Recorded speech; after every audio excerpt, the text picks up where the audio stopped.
What is up, everyone? Your friendly programmer here, back with another video.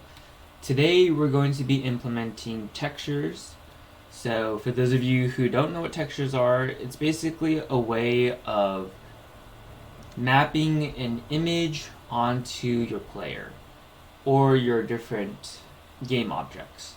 And so if you remember from last time, if we go ahead and run this, we have our blocks and we have our player object, but these are just temporary images or rectangles to represent our block and our player.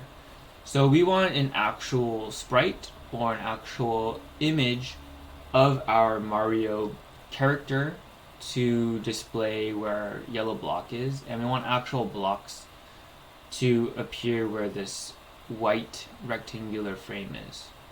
So in this video we're going to go ahead and implement that. So that should be pretty exciting.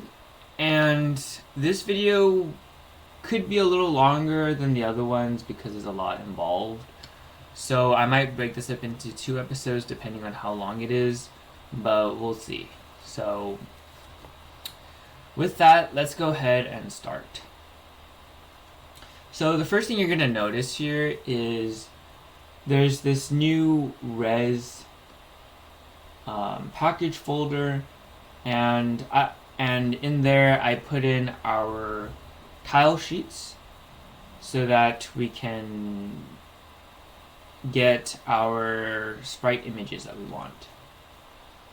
So I'm going to just show you how I did that real quick.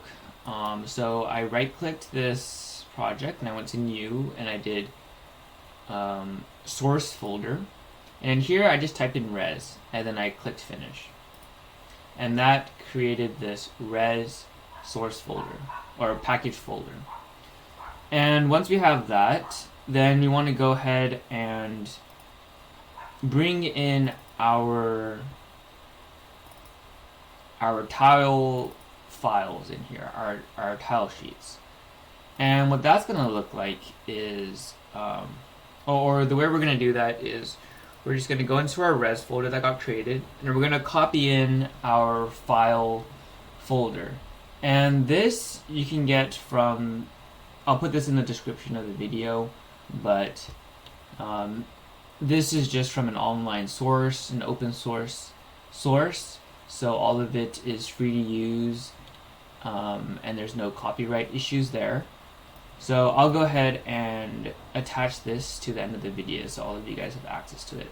But these are basically just tile sheets. So it's a sheet with all these different sprites, and we're going to go ahead and do some math so that we can parse these, put them into an array, and access those so that we can call those and attach those to our images or to our players in the game objects. So let me just open up a couple more of these. So we're going to be using this one for our player object. So we're going to go ahead and import our Mario sprite, and we'll use one of these for our blocks. So this one has a bunch of different blocks in, or not this one, but this one has a bunch of blocks.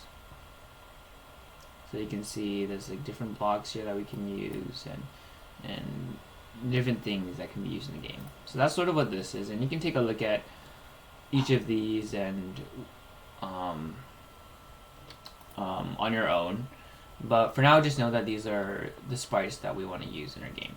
Okay. So with that, so you want to copy this tile folder into the res source package that we just created. And once you copy it in there, you're going to notice that it doesn't appear here. If you're using Eclipse, you're going to notice that it doesn't appear here yet, so you can't even access it. And the way you're going to sync the two is by going to our project folder, right-clicking it, and going down to refresh here. So this will sync our files that we moved into our package explorer in Eclipse. And now you can see this caret appeared, and you can click it and you'll notice we have our images or our tile sheets. So that's great. And now we can go ahead and use those when we need to. Okay, so now we're going to go into the creation of our texture class. So let's go ahead and do that. So let's see. Let's go to our com.game.graphics right here. And let's go ahead and right-click this.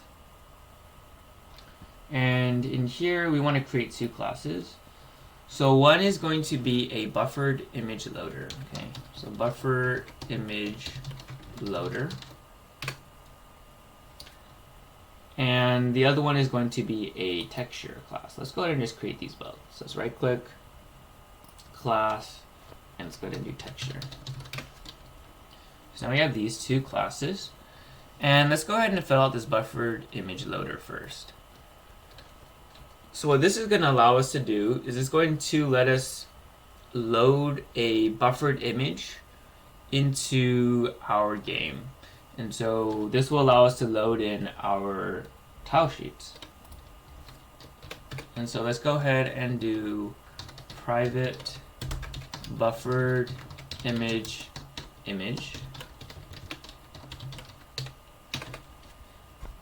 And let's go ahead and import our buffered image. And for those who don't or aren't familiar with what a buffered image is, you can just think of it as really just an image. And it's actually a subclass of the image class. So there's an image class, and then this buffered image just extends that image class. So it adds some extra functionality to the image class. And in here, we're just going to do a single method. We're going to do public buffered image load image. And in here, we're going to do string path. And we're going to do a try catch here. So try, and we'll do a catch.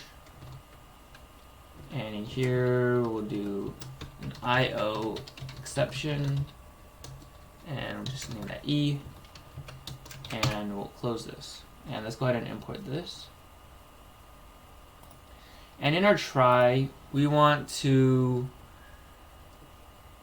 set this buffered image reference to our image. So we want to, and then we want to go ahead and return the image after. So let's go ahead and do that. So let's do image equals image io.read get class.get resource, and in here we just want to pass in the path.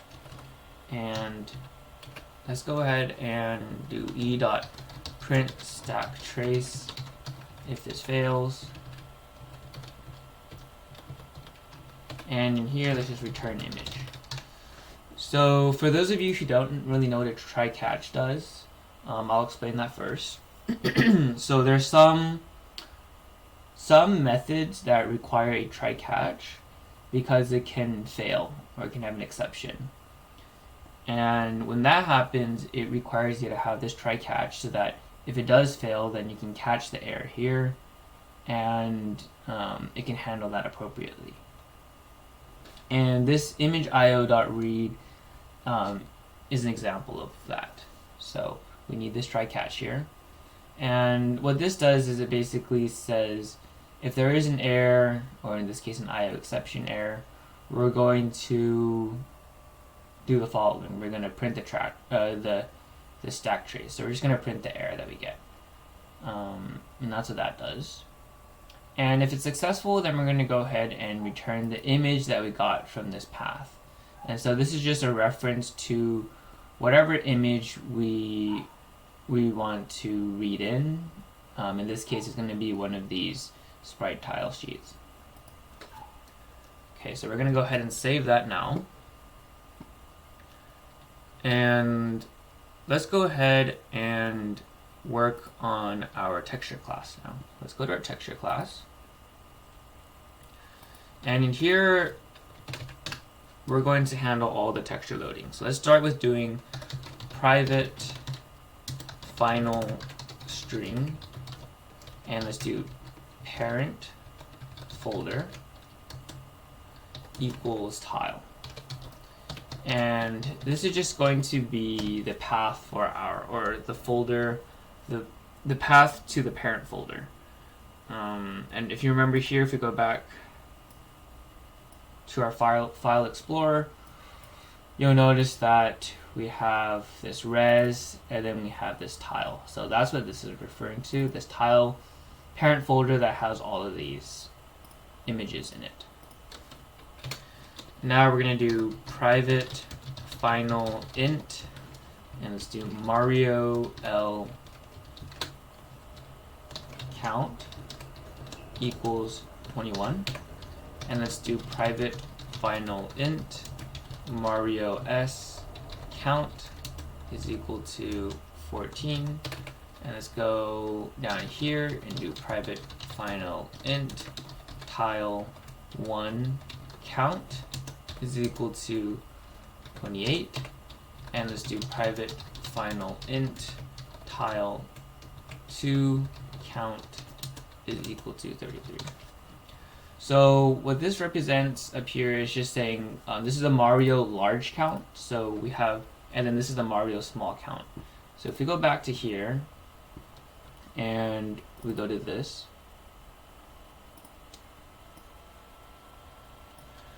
we're going to notice we have a Mario large up here. Let me zoom in a little bit. So we have a Mario large up here and a Mario small down here.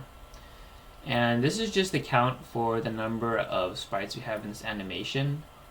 And so we're going to have 21 in here, and we're going to have 14 in here. And a tile is a very similar thing. It's just a tile count for our tile spreadsheet for the number of tiles that we want. So that's what that is. And now let's go ahead and do private buffered image loader.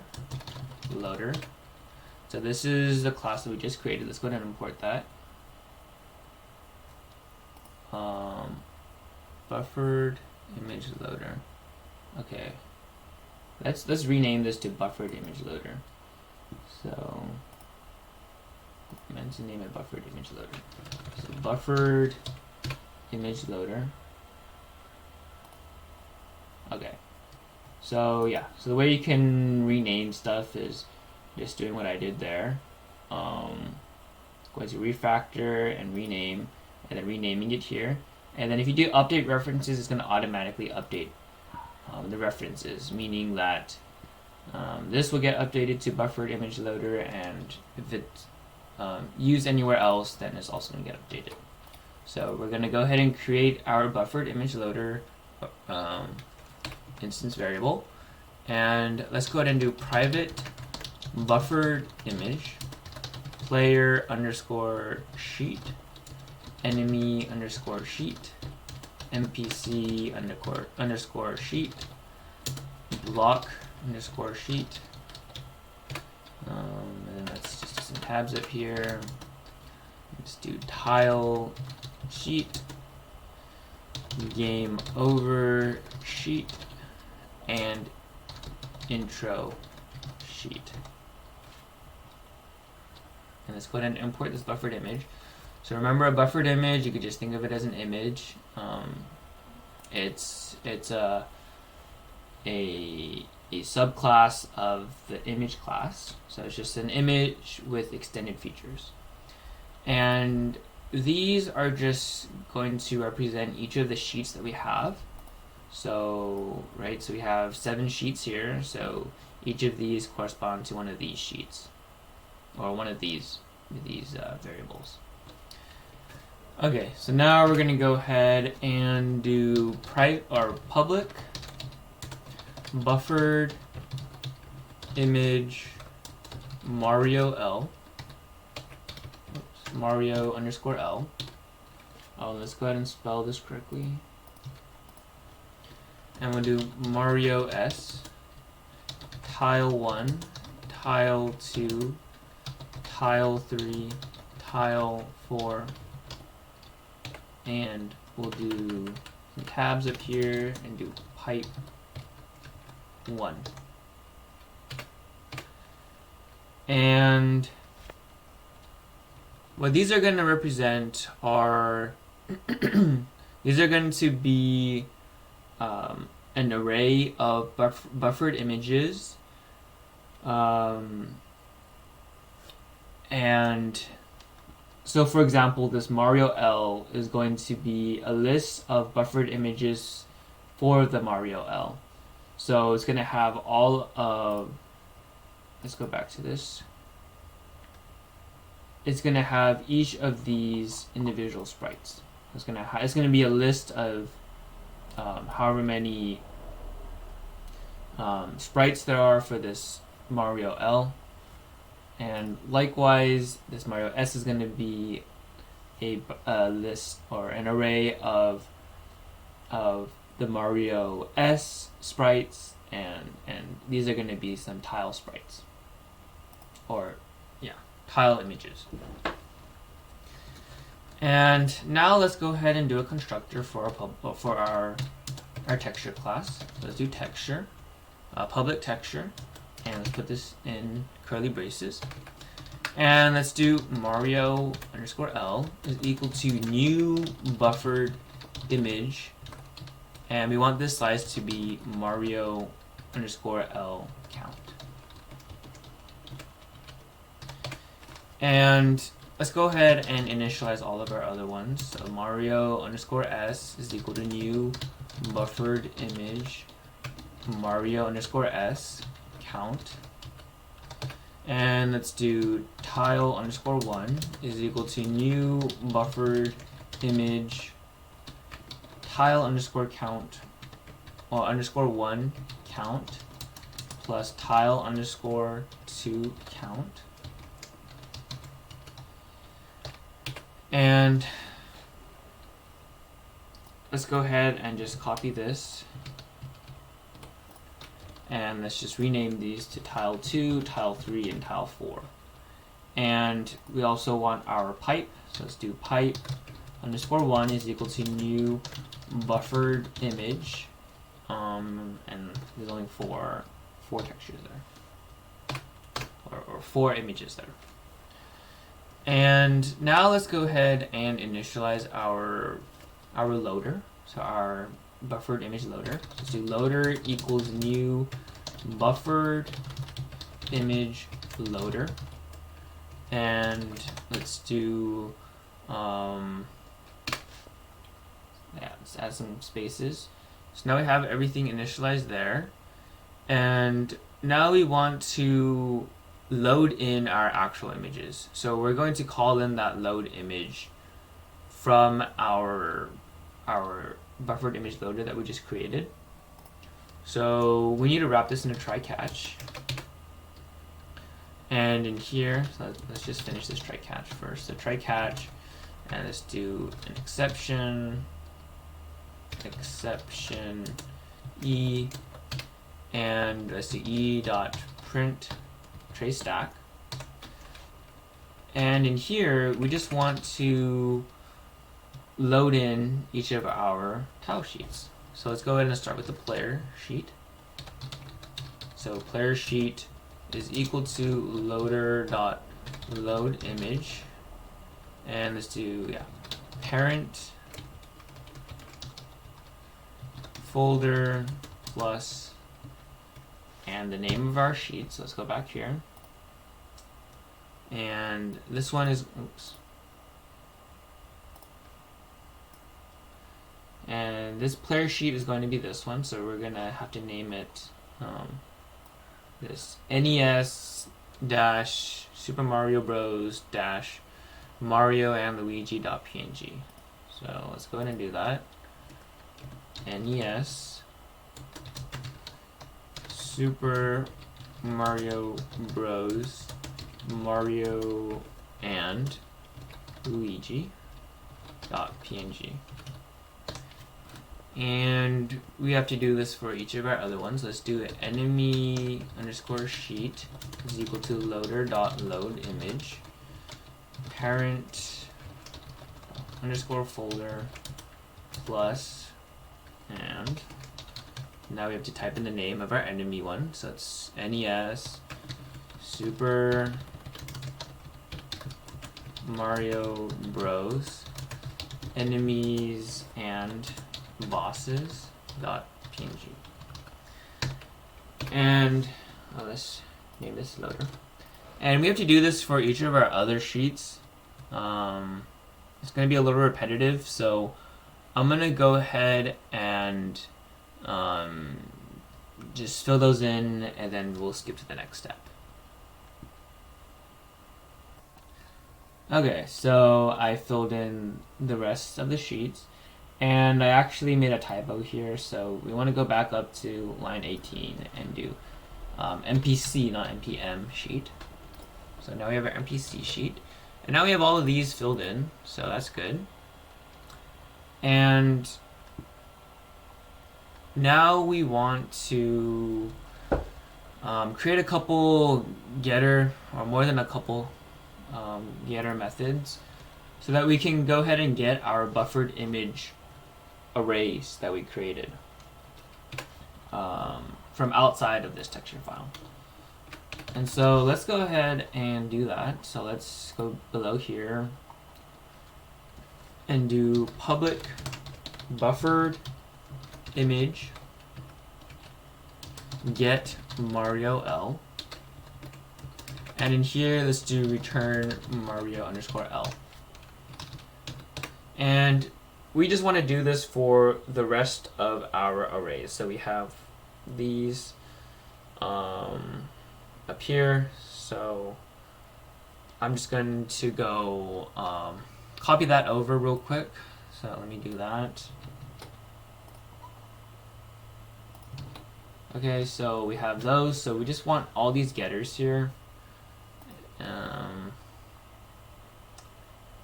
And yeah, so that's what those are all getters that we can get from outside of this file. And now we want to do some the actual parsing of our tile sheets into our buffered image arrays.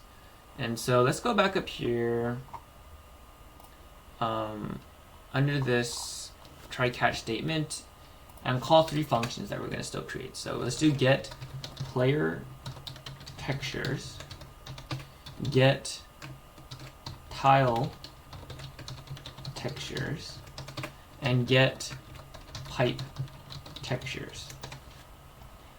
And let's go ahead and create these methods now. So let's go just under here, add some space, and let's go ahead and start with the player textures.